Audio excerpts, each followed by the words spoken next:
In 1904, 180 Americans were trapped by fire in a Pennsylvania coal mine. Two heroes went in to save them, but the rescuers and all but one of the miners perished. Still, that act of heroism touched one of the richest Americans, a man whose steel mills were fired by coal.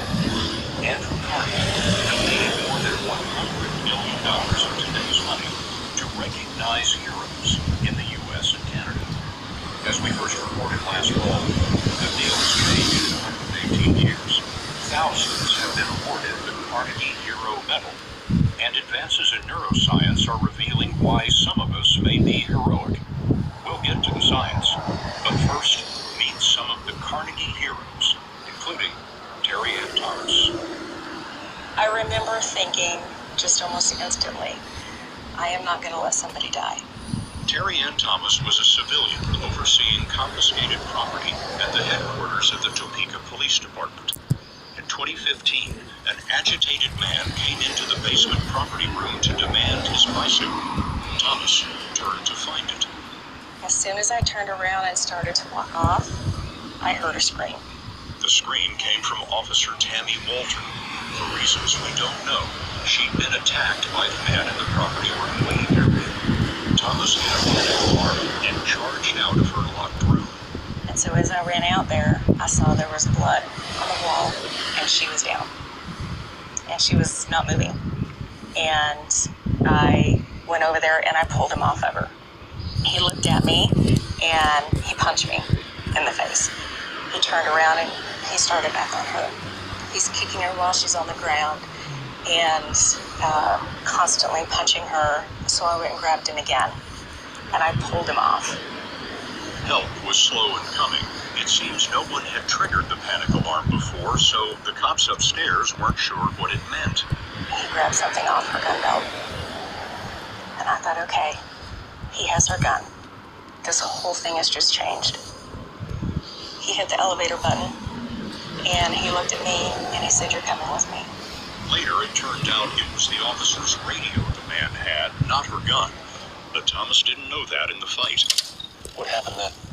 And so I put my foot in the door. It opened up, and with everything I had, I grabbed him and I pulled him out of the elevator. And just as soon as we got out, I ran to the door. I opened it and I just started screaming. And that's when all the officers came in and took him down. A Topeka cop reported that story to the Pittsburgh headquarters of the Carnegie Hero Fund Commission.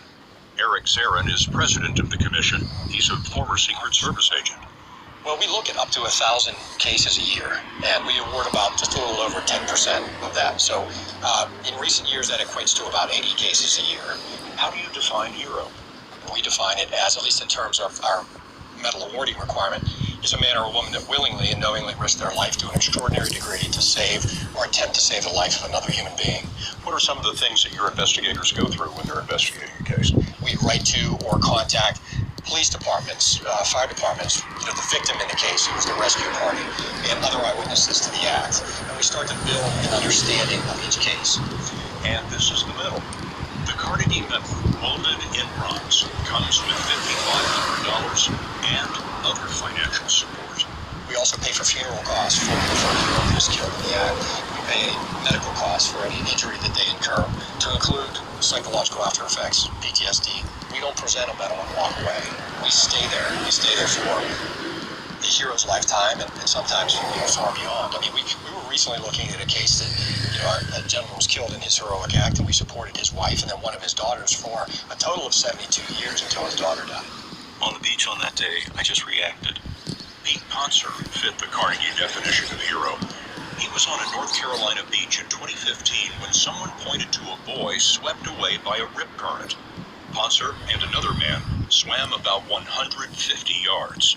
And we found a young teenager, 13-year-old boy, and water was starting to wash over his face.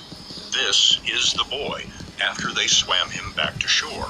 As we get to the beach, a church or youth group leader comes out and meets with us.